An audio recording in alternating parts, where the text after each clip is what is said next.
telling myself every day, none of this means anything. And it truly don't.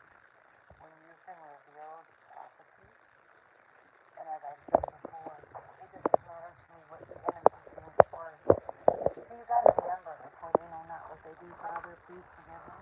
The enemy isn't what you want to find. I mean, when you're born into a fallen world and just conform to it, living for its means, its materialism, it's,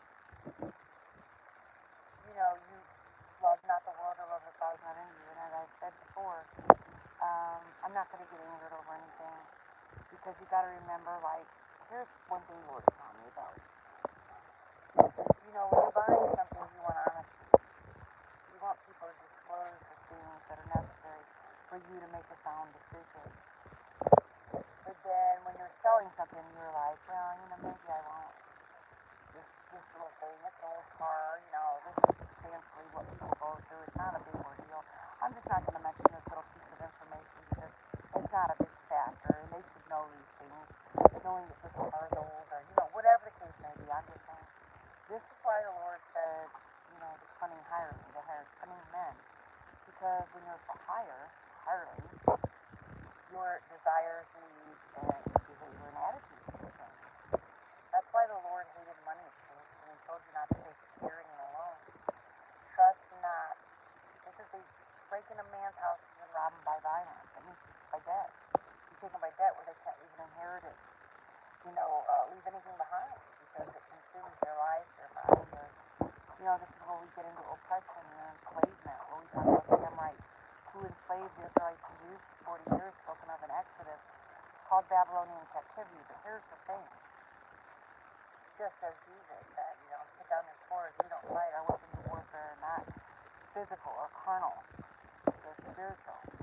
So I fight all my battles on my knees, and I know that what they mean for evil, the Lord can use for my good, because I'm not fighting the war they're fighting.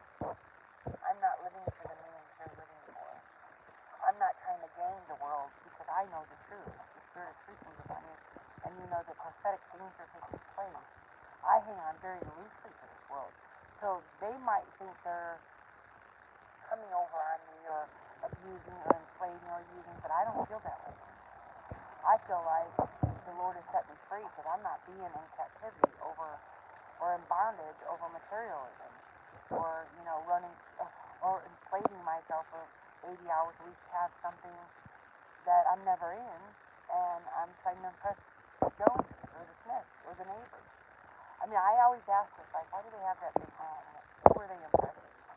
Is it because they're conforming to the ways of the world? Or because a lot of people that have those things, I see, like, they're always organizing and going through their things, trying to get rid of things they don't need. So you bought all those stuff in a heat of a moment, and now you got to spend all your time being enslaved to those materials because you're going through and trying to get rid of them. You're going to have a yard sale. You're going to do this. You got to get rid of them. You got to take them to the thrift store. You got to, you know what I mean? Or you got to I just I don't monotonize my life like that. That's what the Lord tells you. Love not the world or love the Father's not in you. It robs you of your peace and joy. It's like the rich man of Lazarus when he realized he swayed away the beggar. But at the end of his life, he was begging that beggar. He goes, oh my gosh, what have I done? What have I lived for? So I don't feel like, if you knew what I knew, you would be hanging on very loosely to the world. And that's the truth. I don't know how else to put it, but we're in, the economy is going to collapse. There's calamities all over the world. Now the Lord could use those things to make society humble themselves. He said they're going to shake the heavens and the earth. And we're all going to sit down low. The rich will sit with the poor. Well, where are you going to, your money can't buy you out of calamity. You can't buy yourself out of distress. You can't escape the wrath of God, the plagues. I don't care if you go in a hole 50 feet deep or up in the sky or move around the whole world because it's happening here, happening there, and you're going to run. The plagues hit your vessel. The wrath of God, He says He searches the reins, motives, desires of man.